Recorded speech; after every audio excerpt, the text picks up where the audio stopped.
Hello and welcome everybody, I'm Moddability. This is number 20 of the Crusader Kings III dev diaries, and today we finally have the big one, the one that we have all been waiting for 6 damn months. Yes, it has been a long time, and we're going to talk about religion and faith today, because religion and faith is changing on a very fundamental level in comparison to CK2. You know, usually in these dev diaries I always have CK2 open, as I do right now, but usually I open CK2 and showcase some things and show how they are different to CK3, but CK3's religious system is so incredibly different, there's very little point to actually showing it off. There's only two things that I do want to mention. Keep in mind, in CK2, every religion is organized via these things. You can see all of the modifiers that a religion gives right here. They are mostly static unless you can reform them. This is the only way that you can really get rid of, you know, for example, in this case it says there is no religious head, but if you go and reform the religion, you can add some doctrines, the leadership and the nature, changing some of the modifiers. But that is truly the only way of doing this. Now, let's put aside CK2 because...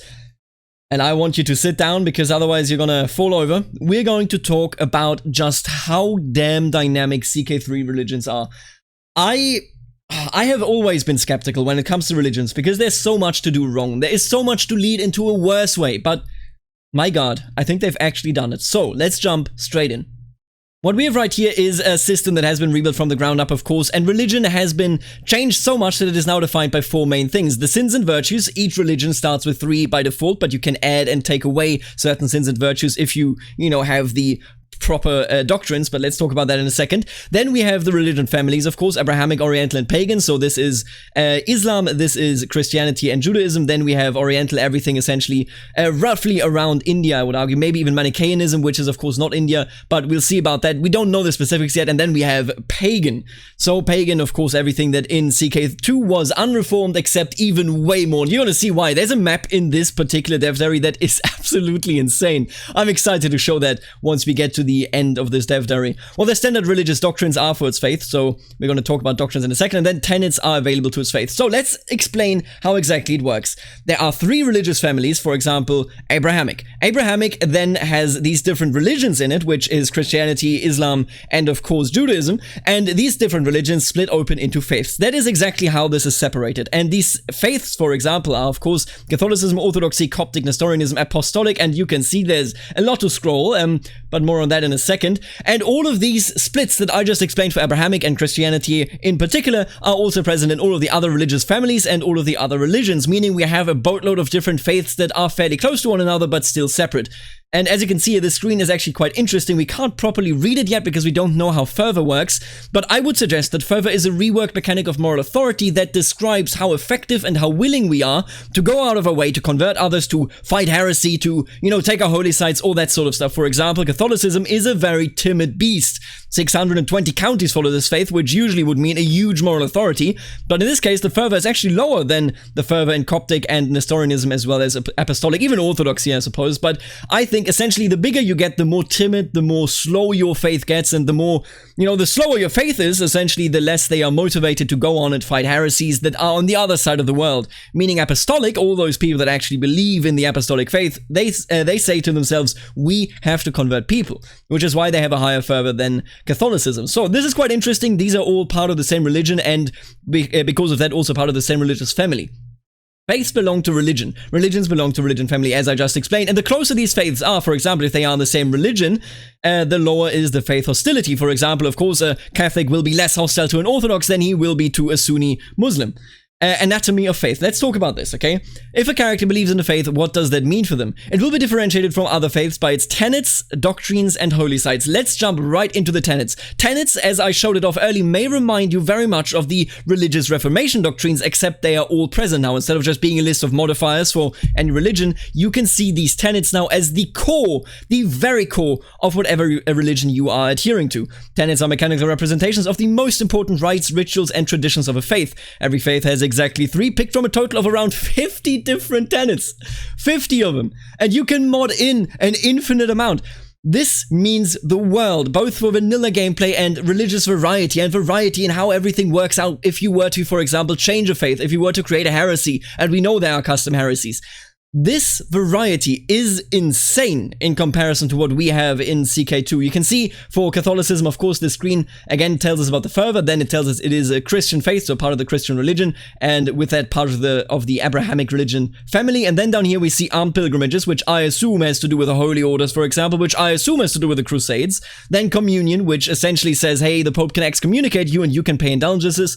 And then we have monasticism, which of course, you know, monastic orders are a thing, monks are everywhere, and they do their thing. And then down here we have a list of sins and virtues. And it said earlier that, you know, every faith starts out with 3 sins and 3 virtues, and you can see that 2 more have been added on either side. So communion, for example, what does it do? This tenet makes it so that characters may seek indulgences from the head of faith to exchange gold for piety. Spiritual heads of faith may excommunicate other characters of their faith, and I want to point out it only says spiritual. This is important, believe me. Then we have makes honest a virtue and makes deceitful a virtue. A sin, I mean, god damn it, you can't make both of them a virtue. So essentially this is what adds 1 sin and 1 virtue, and then the other one I assume is added by monasticism, probably, because here we have being chaste and being lustful, so I assume that monasticism makes it so that chaste is a virtue.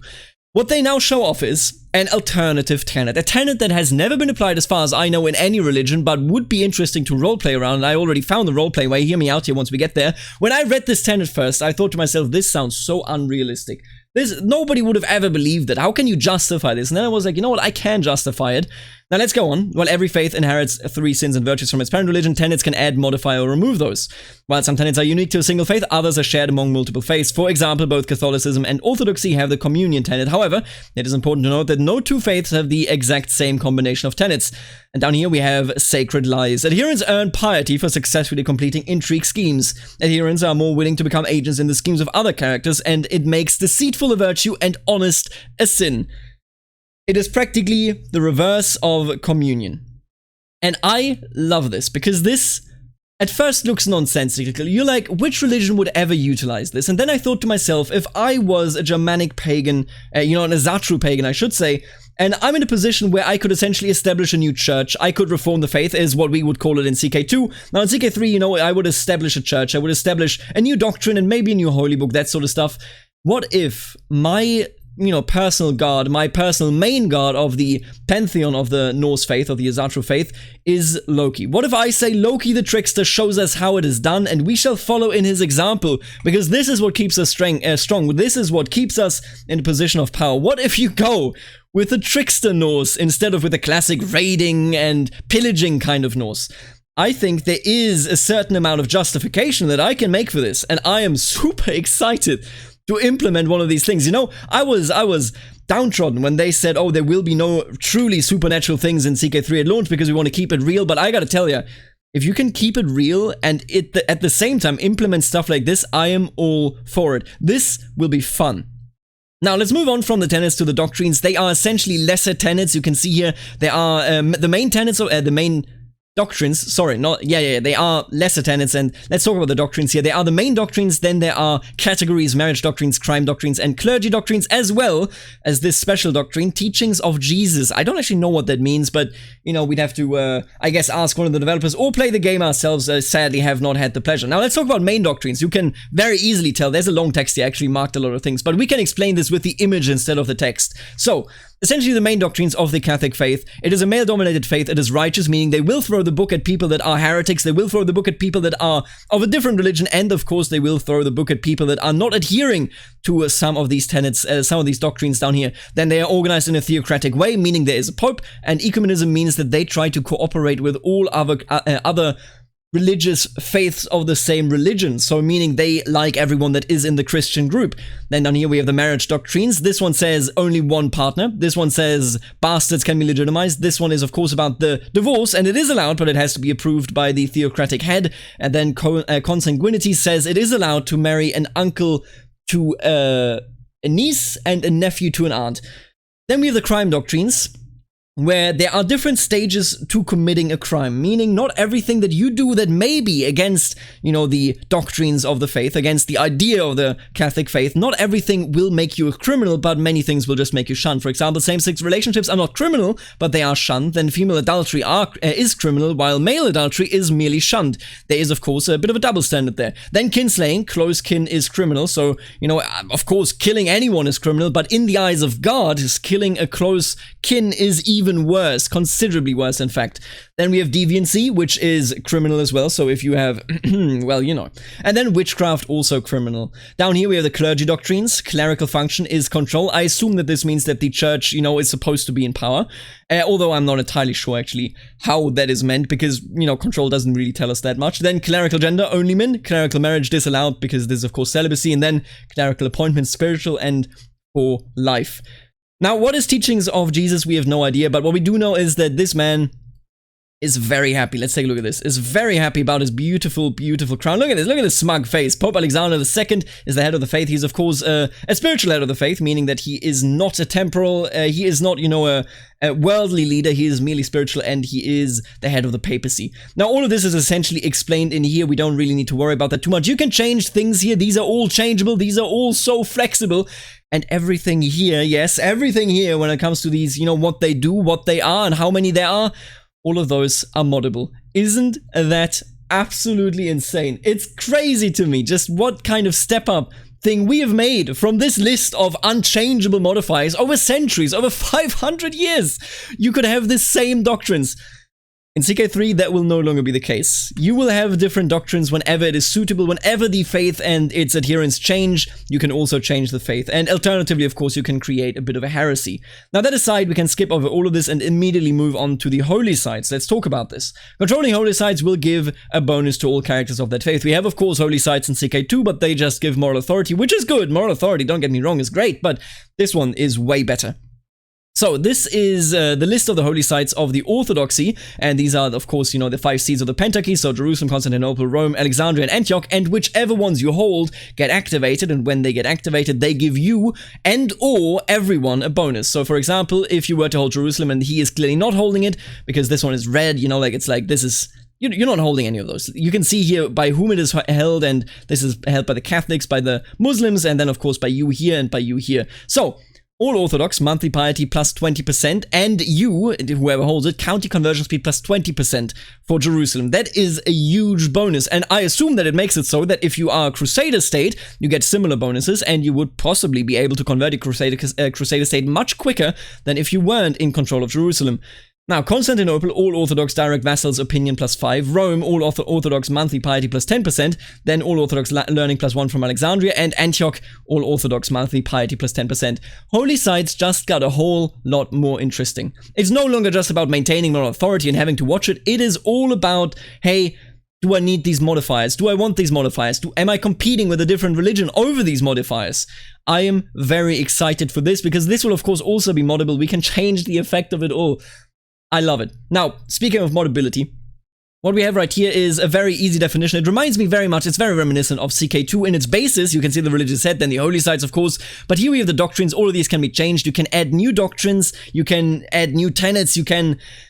There's just so much. There's so much. Then here we have the Holy Orders. Holy Order of St. Anthony, for example. This is the Coptic faith. And all of those things can be done on your own time. You can mod all of this in. Everything that we've seen so far. The effects. The doctrines, the tenets, it is all moddable. Every single aspect will be moddable. And with that, because I know mods are interesting, but this is just, everything that I can say about it. I think this is more an issue for the modders themselves, but I could see a Game of Thrones mod profiting from it, a Warhammer mod profiting from it, of course, an Elder Kings mod profiting from it. This system is light years away from where we are in CK2. Now, as you can see, at current count, we have 99 different faiths in CK3, all of which are fully playable. That more than doubles the number of playable religions we had in CK2 after Jade Dragon release. And now here comes the map. This is a gorgeous, gorgeous map. Look at this. What we have here is Egypt, of course. Then we have everything in Abyssinia. We have, we know this from CK2, this entire map pretty much. But everything is so much better. Back in the day, all of this was Sunni Islam. All of this was Sunni Islam. This was just Shia. But instead we have Ash'ari, which is a school inside of Sunni Islam. We have Ismaili, which is also a school in Shia Islam. Then over here we have Kushite, which I assume to be one of the ancient Kushite religions, so polytheistic. We have the Coptic Church. We have the Haimanoid, if that is how I pronounce it. I don't think it is. Haimanoid? I'm not entirely sure, but those are essentially the tenets, the different tenets and doctrines of the Jewish population that has lived in Ethiopia for so many years, centuries, for ages down here, and they now get their very own faith and tenets and everything, and then we even have Waq. I had to Google what Waq is. It is an ancient Horn of Africa faith of a god that is called Waq, obviously, you know, this... I don't know, you know, it's just, this is exciting. This is incredibly exciting for me. It changes everything. This granular, this very tiny, this modular, this intricate system of religion is exactly the rework that CK needed as a franchise, as, you know, a simulation of religions in the medieval times. This changes everything exactly in the way that I wanted it to be changed. It is also modular. You can adjust things. You can take a look at it. You know, if you're the Haimanoid Jews, for example, you in CK2 would live with whatever tenets they give you. They would, you know, you would just essentially, and I don't even know if it still exists, not in this world anyway. Oh, actually, nope, we still have one counted down here. There you go, Samaritans, so like they became a heresy anyway, but you would have to live with the Jewish tenets down there and you couldn't change anything. But if you are the only Haimanoid ruler, you know, one would expect that, for example, later on you could change some of the tenets because you make them fit to your realm, because you are the only realm. I'm very excited for this. I hope that you can hear this. I gotta tell you, there are so many different things that I can, you know, where I can say, hey, CK3, maybe we have to look over this again. But this one is absolutely outstanding. The work that was put into this impresses me to an insane degree. Finally, so much more granularity. Finally, no more static systems of, you know, oh, I guess I have to live with this system despite this not fitting how we have lived for 300 years. I am absolutely in love with this. Now, with that being said, you can see they named some of the options here. The Adamites are in. They held their services naked, so that will be quite interesting. We have Sunni or Shia, of course, but they are into their religious movements and schools. Then, for example, Ash'ari and Maturidi and Ismaili and Karmathian. Then we have the various Jewish movements, such as the Karaites and the Rabbinists, of course. Many things that we already know, you know, with the Hinduism subsects. Then we have Sabianism and Manichaeism. We also have, of course, Confucianism, and then you can play as a distinct African pagan faith such as Boreanimism or the Senegambian Rug Sene. So, essentially, or Rug Sen, I don't actually know how to pronounce it, my bad. But all of this deserved way more debt, as well as the Tengri faiths, of course. You can play as either Tengri or Magus steppe pagans, each with their own special traditions. In CK2, isn't it a bit insane to you that Tengriism is the same from here to here? Now, this will change, and I am very excited for it. Finally, don't forget the old favorite pagan faiths like Norse, now called Azatru. Finally, thank you, Paradox. I love it. I love this dev diary, and the next week will all be about custom faith creation and pagan reformation. How much better can it get? We are in for a treat in April. Stay at home, stay safe, accept the lockdown, have a good time, you know, try to make things happen and try to make things work. And I need to thank, of course, the members of the channel. If I can go back here, I want to thank the members of the channel that are making videos such as this one possible, namely the Barons, Aaron, Stefan, the Richest, T, Snowwolf, Emma Merlo, Thomas, Lachlan, and Mitchell, as well as, of course, the Counts, Shifty, X on the Naughty, and Wombat, and last but not least, the absolutely beautiful Dukes, Suspicious Dark, Nathan, Knight of Squires, Kenneth, Lexo, Roboman, My Dad, F-Me, Albis, and Eric and Aiden. Thank you all so much for tuning in. Let me know in the comments what you think about everything in this dev diary. This is crazy. With that being said, thank you all so much for watching this video, and I will see you next week when we talk about custom faiths and heresies and reformations and everything. Later, alligator.